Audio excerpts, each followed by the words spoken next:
Pensa Manaus. Rotina, com Marcelo Seráfico.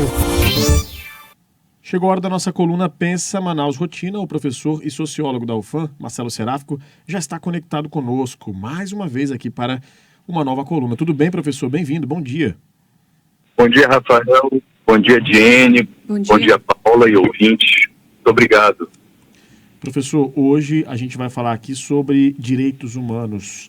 Nós tivemos ontem, 10 de dezembro, aniversário aí do Dia Internacional dos Direitos Humanos, é homenagem à adoção da Declaração Universal dos Direitos Humanos lá em 1948. E esse tema, ele sempre não, né? Ele vem gerando polêmica agora, a partir de um momento em que os direitos humanos começaram a ser demonizados. E a gente precisa entender o porquê que isso acontece, professor. Por que está acontecendo esse tipo de situação em algo que é tão importante para que nós possamos viver em sociedade? Veja bem, Rafael, no caso específico do Brasil, os questionamentos relacionados aos direitos humanos têm muito a ver com a ideia de que pessoas que tinham cometido crimes e que tenham sido julgadas por esses crimes e apenadas, não deveriam, na posição que muitos assumem, né, dispor de condições mínimas de vida. Quer dizer, para essas pessoas, quem comete crime não precisa ser ressocializado, mas precisa ser banido da vida social. E como você bem indica, essa é uma visão bastante preocupante, porque, primeiro, ela associa os direitos humanos como se fossem direitos específicos de pessoas que cometeram crimes. E, segundo, é uma visão que, ainda que a maioria das pessoas que defendem esse tipo de posição, me parece, não tenham consciência do que estão dizendo, ou plena consciência do que estão dizendo, essa afirmação acaba negando uma grande conquista que levou mais de um século para ser efetivada do ponto de vista formal, pelo menos. Por que eu falo que do ponto de vista formal? Veja, a Declaração Universal dos Direitos Humanos é uma espécie de normalização, ou normatização, melhor dizendo, de alguns princípios e alguns objetivos característicos da modernidade. A modernidade entendida a partir do período do século XVIII, né, do final do século XVIII, quando se afirmam dentro das constituições de vários países, e em 1948, dentro da compreensão sobre aquilo que deveria ser o mundo, né, do que deveriam ser as sociedades, a Declaração Universal dos Direitos Humanos afirma a necessidade de que, para vivermos num mundo justo, numa sociedade justa, seria necessário assegurar a cada um e a todos os indivíduos as condições para que fossem ou desfrutassem de liberdade e de igualdade. Essa é uma conquista formal da sociedade burguesa, da sociedade capitalista. Dentro da sociedade, a igualdade e a liberdade são considerados valores que cada um de nós deve não apenas ter garantido formalmente, mas que devem orientar as políticas do Estado de modo a que nós experimentemos a possibilidade ou as condições de igualdade e de liberdade, né? Então, esse é um primeiro ponto. As pessoas que se opõem aos direitos humanos, a rigor, estão se opondo a essa grande conquista, não é, que tem a ver com uma concepção, a um só tempo, humanista e universalista sobre a vida social.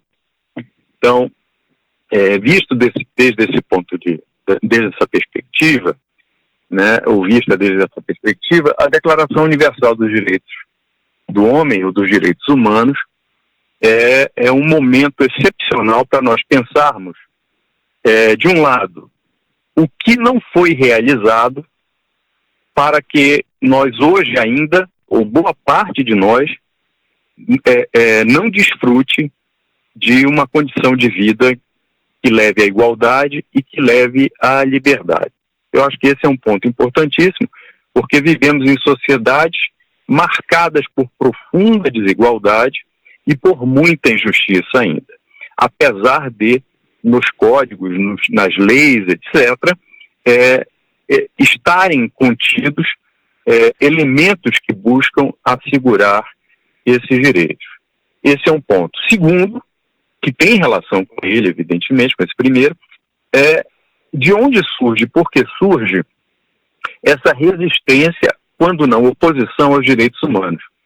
Eu acredito, inclusive, que parte das pessoas que se colocam dessa maneira entendam que vem ocorrendo um fracasso, né, na conquista desses direitos e que, na medida em que é impossível objetivamente dispor de condições de igualdade e liberdade, elas acabam chamando para si mesmas, né, uma responsabilidade, digamos assim, por justiçamentos, né, ou por formas de compreensão da vida social bastante violentas. O que isso tudo nos leva a pensar, evidentemente, por que nós não temos, nas nossas sociedades, né, uma luta sistemática e universal contra as desigualdades e contra tudo aquilo que restringe a liberdade entendida como um valor público, quer dizer, como algo que precisa nortear as relações sociais de todos nós, o que significa dizer que é preciso haver códigos, valores, uma ética que permita que todos sejamos livres e não apenas uns que às vezes pretendem impor sua liberdade ou aquilo que compreendem como liberdade sobre outros. Então esse é um tema extremamente complexo, envolve evidentemente questões políticas, quer dizer, os direitos universais, os direitos humanos, são uma excepcional conquista política, tanto no que diz respeito à sua formulação quanto ao seu reconhecimento formal, mas eles também se revelam uma grande frustração.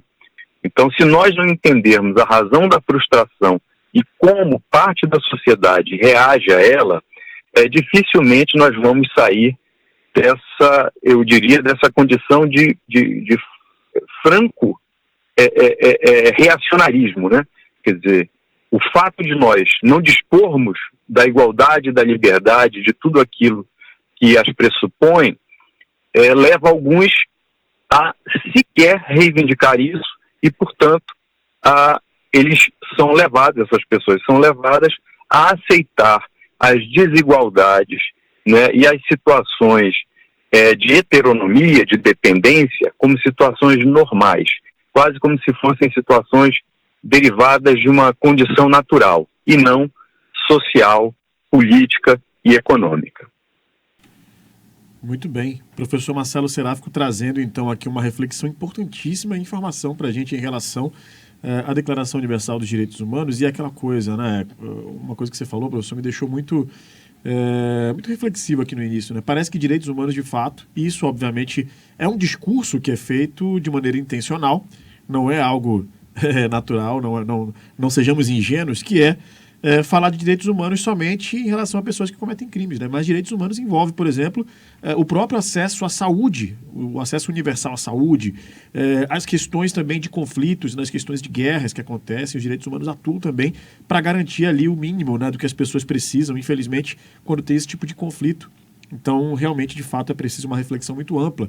Esse espaço aqui acaba sendo mais curto para a gente fazer esse debate tão importante, mas é importante ter o senhor aqui para falar sobre isso, trazer essa reflexão. E, Rafael, é importante também falar que essa demonização dos direitos humanos aí voltada somente para presidiários, ex-presidiários, e a gente não está sendo contrário a isso, mas não é só isso, ela iniciou principalmente ali em 2018, acredito que ela foi muito reforçada, e o professor Marcelo Seráfico pode falar se de fato foi isso, mas eu vi que ela foi muito reforçada nas mídias sociais por conta desse aumento dos membros eu diria que eles saíram um pouco da caverna, né? Porque eles já existiam ali há muito tempo, das pessoas que têm essa afinidade com a extrema-direita. Então, é uma narrativa que se cria justamente para, de alguma forma, afunilar esses direitos e criar preconceitos e contra ativistas, contra quem coloca a sua vida em risco de morte para lutar por direitos. Aí a gente vai lembrar também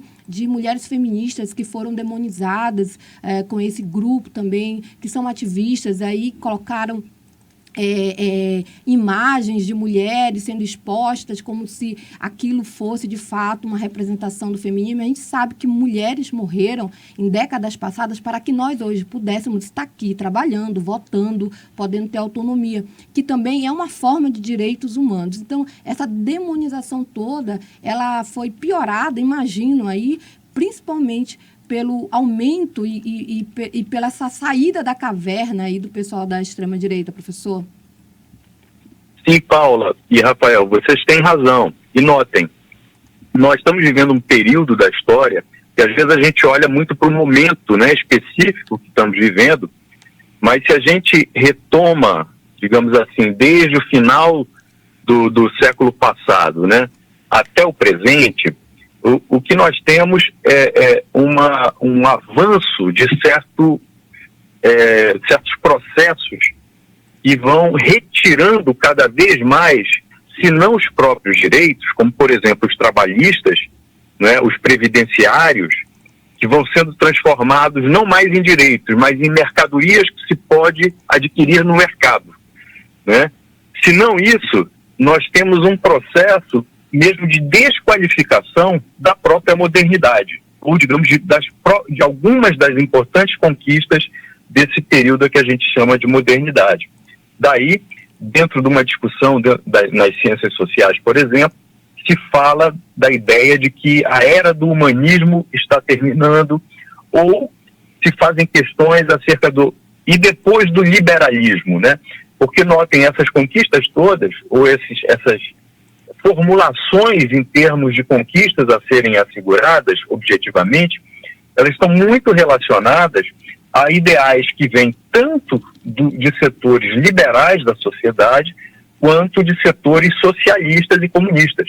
Esse era um grande debate no século XIX, permaneceu no século XX e ajudou, inclusive, a moldar a estrutura de estados, não é tanto o estado de bem-estar social no Ocidente, quanto as experiências, algumas delas, de socialismo. Todos esses esforços podem ser entendidos como lutas no sentido de conquista de igualdade e liberdade. Quando nós assistimos à negação, não é, digamos assim, a rejeição dessas conquistas, como bem apontou a Paula, nós estamos vendo, na verdade, uma negação dessa história de lutas, não é, que vem de vários movimentos, de várias camadas e classes sociais, dentre elas as mulheres, os negros, os indígenas, os trabalhadores, né, os sindicalistas de forma mais ampla. Hoje de manhã um amigo me lembrava que o 13º salário, que é uma conquista trabalhista, decorreu de uma greve ocorrida em 1962. Né? E assim estão vários outros direitos e várias outras conquistas. O que muitos não entendem é que quando se rejeitam os direitos humanos, na verdade, estão rejeitando conquistas que beneficiam, em geral, a maior parte da sociedade. Então, as interpretações que vão no sentido oposto ao dos direitos humanos, quando feitas por pessoas que normalmente experimentam condições precárias de vida, etc., elas meio que consolidam essas próprias condições de precariedade, não é? De fragilidade e vulnerabilidade. Por isso que o debate precisa ser esclarecedor, no sentido de que a gente entenda historicamente, não é, como aparecem esses ideais, como eles vão adquirindo vida e forma, não é, e quais são os limites e impasses para que eles, de fato, se tornem conteúdos das nossas vidas, ou das vidas da maioria, algo que ainda não aconteceu. Então é preciso seguir o debate, e a despeito do pouco tempo que nós temos aqui às segundas-feiras, né, me parece que é um espaço importantíssimo para a gente, pelo menos, propor esses temas e, se oxalá, não levar as pessoas a algum tipo de reflexão crítica. Professor Marcelo Seráfico, muito obrigado pela coluna de hoje, informação e análise sempre aqui no nosso Pensa Manaus Rotina todas as segundas-feiras. Um grande abraço. Boa semana a todos. Boa semana, professor. Obrigado, tamo junto.